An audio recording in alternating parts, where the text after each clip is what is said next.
Hello everyone, welcome to Fluid Mechanics. Before us we've got a figure that shows an ideal fluid that moves at a constant velocity u, and we are told that it makes an angle theta, this is the angle theta over here, with the y-axis.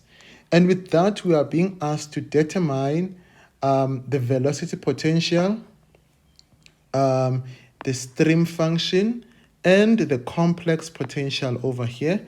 So this must be in terms of z, right? Okay, so basically to determine the complex, the velocity potential over here, we first need to break this velocity into its x and y components, right? So let's do just that. So now u, which is the x component of the velocity, is given by the partial derivative of this in terms of x, right? And then this also is equals to the partial derivative of the stream function in terms of y.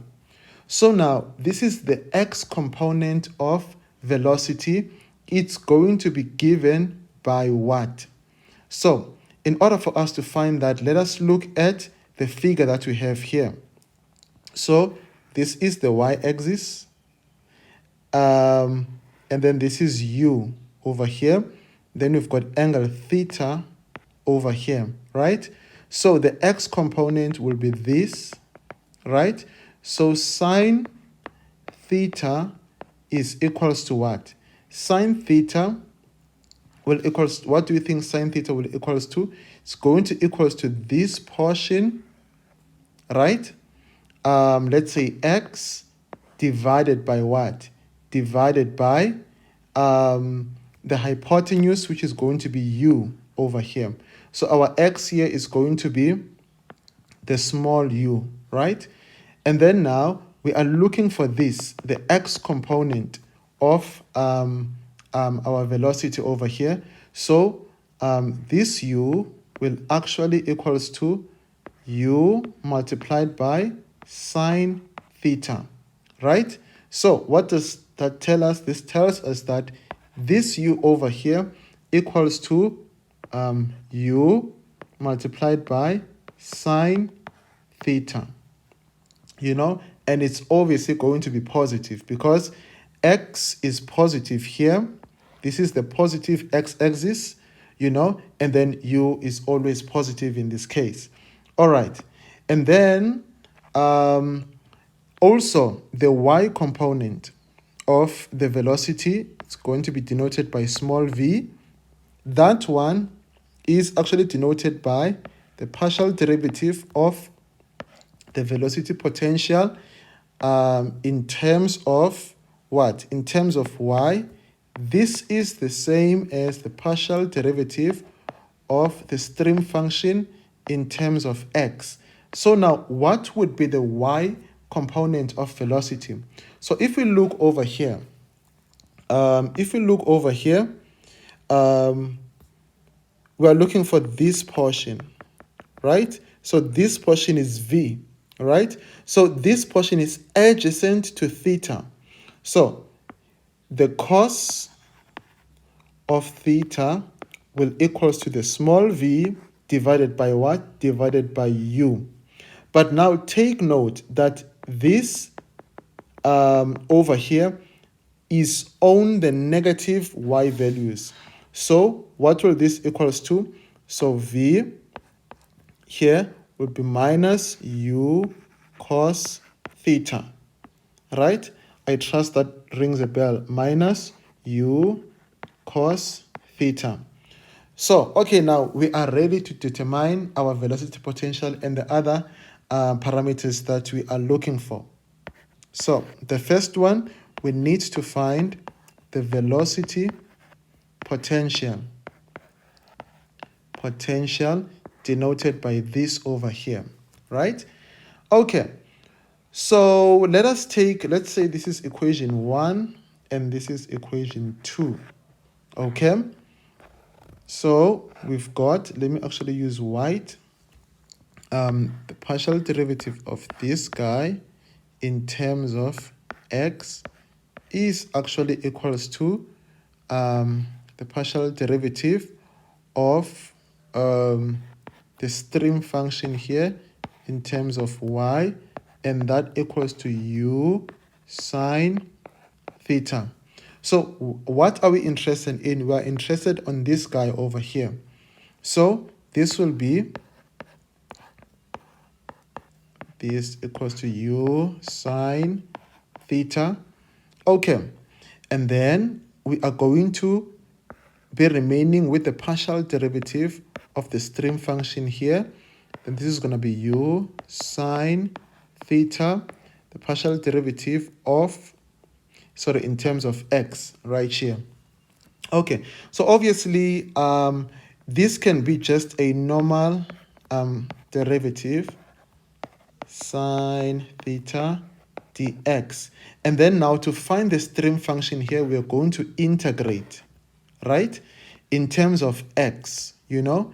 Then on the left hand side we'll have the stream function equals to, all of this portion is a constant, so it can go in front of the integral sign. So our answer will be u x sine theta, right? And remember that this is an indefinite integral, so we should have c at the end. In our case, it's going to be a function in terms of y, right? Because we're integrating in terms of what? We're integrating in terms of x, you know. Okay, cool. And then we continue from there. And also take note that from the y component of velocity, we have got this relationship over here. We are not done with velocity potential. We're going to continue from here. Okay, so you've got this relationship in terms of y. This equals to the partial derivative of the stream function in terms of x, right? Okay, so this is also going to assist us to determine the velocity potential in full, and we're actually going to find as to what this is, right? Okay, same applies to what we had previously. This, as we have shown, it's u cos, negative u cos theta, and then we've got this over here, which equals to negative u cos theta. Then on the left hand side, we will have the partial derivative of the velocity potential. Okay, and then on the right hand side, it's going to be u cos partial of y over here. Then this can be a normal derivative cos dy. And then to get the velocity potential on its own, we are going to have to integrate, right? And this is an indefinite integral, so the velocity potential equals to, or this is cos theta. Remember, this portion is still a constant because we're integrating in terms of y. So this is going to be minus u y cos theta, right? Plus a function now in terms of x, right? So our velocity potential,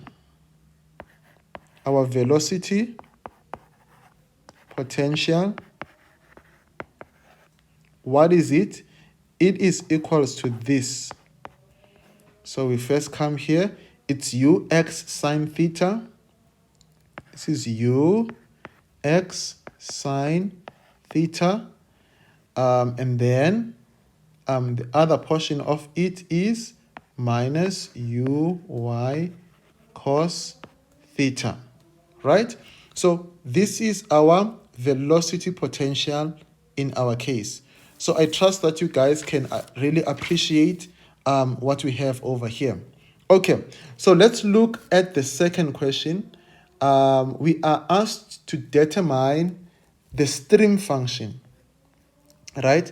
So determining the stream function is exactly we're going to follow the exact same route as what we did for the velocity potential, right? So now we need to determine the stream function. The stream function is represented in this form, right? So we're going to come to equation 1 and use this portion and the x component that we got over there, right? So from equation 1,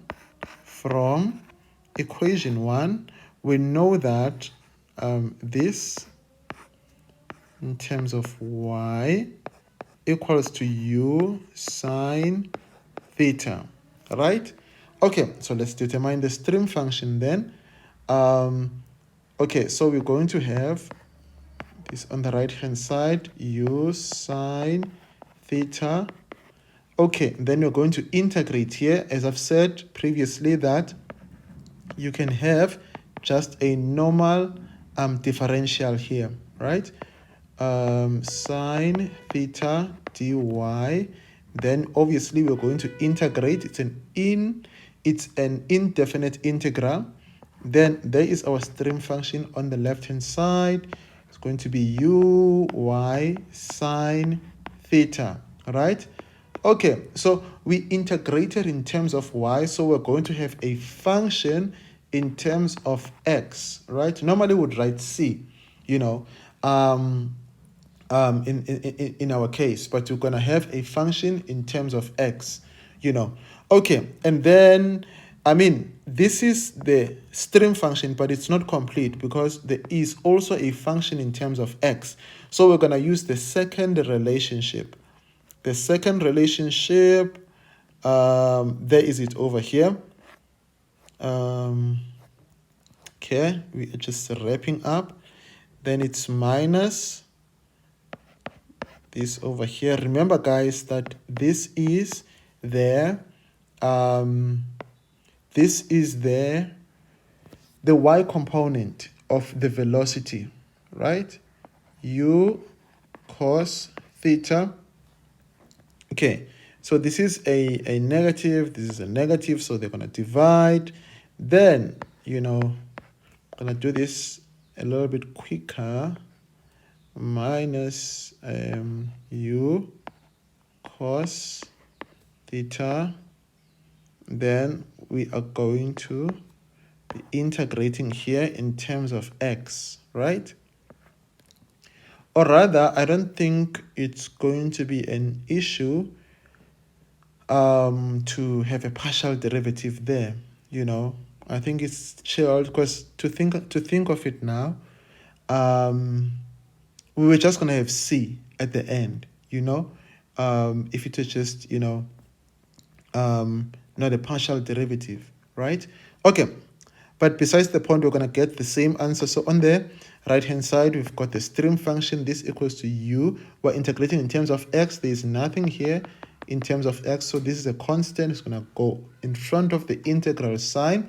And then this over here, if you integrate this, we're going to have u, place an x there, by reason of integration, ux cos theta, plus a function of y, right?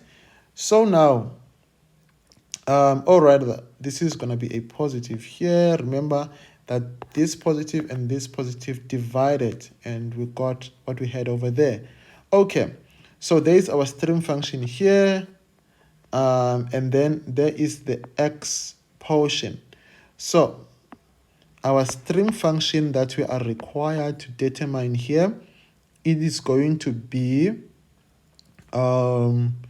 u y sine theta plus ux cos theta, right? So there we go. This is our stream function. Okay. Last but not least, guys, we need to determine, this is now number 3, we need to determine the complex potential. Okay, guys, you know, you might recall when you're doing complex numbers that, you know, you had z equaling x plus I, y. So you had the imaginary part and the complex and the real part, right? So now the complex potential is, okay, let me use white over there. Okay, so the complex potential, it's going to be the velocity potential plus the stream function, right? So just take note that our final answer should be in terms of z over there, right? So what was our velocity potential? So it was ux sine theta minus uy cos theta, right? This is what we found up there. Ux sine theta minus uy cos theta. Then what was our stream function? Our stream function was, this is what we have over here, plus u y. Oh, sorry, there should be an I here. Let me just put it in green. There should be an I here. Okay, so our uy, what is it? Uy sine theta plus, let me just write it below, ux cos theta. You see, this is what we had previously. Okay, cool. So our mission now, guys, is to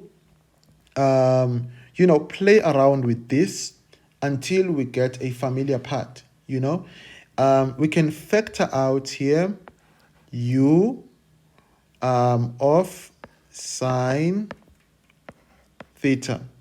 Okay, just take note that this is the stream function and there's I over here, So if we factor out u of sine theta, or rather, let me not get ahead of myself here. Let me do it step by step, right? So this equals to ux sine theta minus uy cos theta plus iuy sine theta plus iux cos theta. Okay, fine.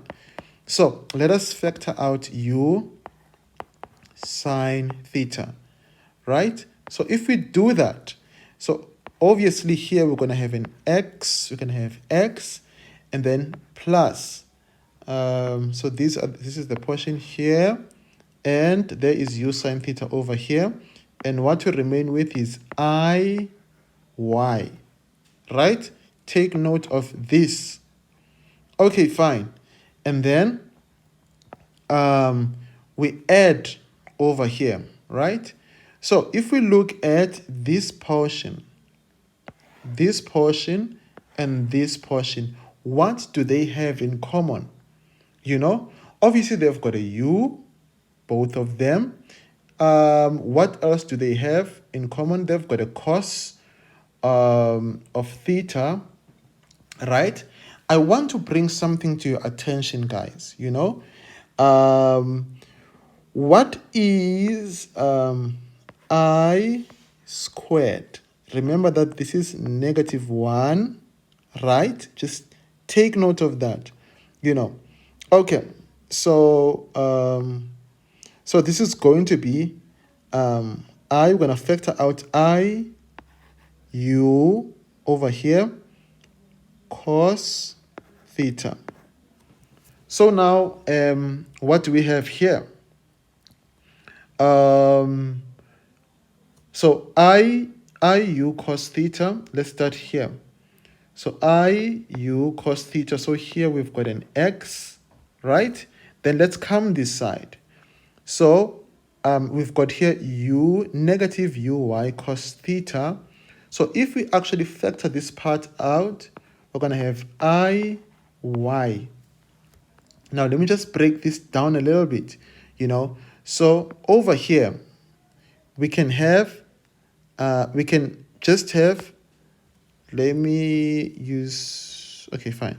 We can have plus I squared, right? So this is the I and this is the I. So both of them will be, this I times this I is going to be I squared. Can you guys see that? Okay, cool. And so now, so I was just, assisting you guys with that. Okay, cool. So it boils down to this. So we've got x plus, we're going to factor out x plus iy now. Iy into what? Into this have got u, this part has got u as well. So when we do that, what are we going to get? What do you guys think we're going to get? So we've got u on both parts of what we have here, right? And remember this over here. So if I, right? And then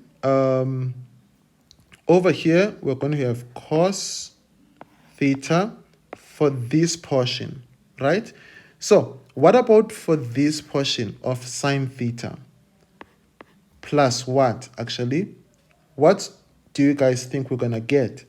So what can we multiply I with to get sine theta? So we've got here sine theta. This was u sine theta. This is u times sine theta is going to be u sine theta. However, we've got an I over here. So to cancel out that I, what can we do? So we are going to have negative I. Trust that you guys can see that. Negative I sine theta. Okay. I trust this rings a bell. And finally, u plus iy, that is z, right? Into iu, and then this can be expressed as what? E to the minus I theta. So we have expressed the complex potential over there. Okay, guys, I think this was a bit lengthy. Just stay tuned and do let me know of any uncertainty. So being given this figure, where you are told that it represents an ideal fluid, right? This figure representing an ideal fluid that is moving at velocity v, a constant velocity v. I had to, in order for me to determine the velocity potential, the stream function, and the complex potential, I had to break this into components, where this was the x component of velocity and this was the y component of velocity. If your lecturer is kind enough, maybe he or she might give you this in the test or exams. So I determine my velocity potential over here, and then I integrated to an indefinite integral. My c here was f1 multiplied by y, and so there is my velocity potential, this is my stream function, and there is my complex potential. Do stay blessed and enjoy the rest of your day.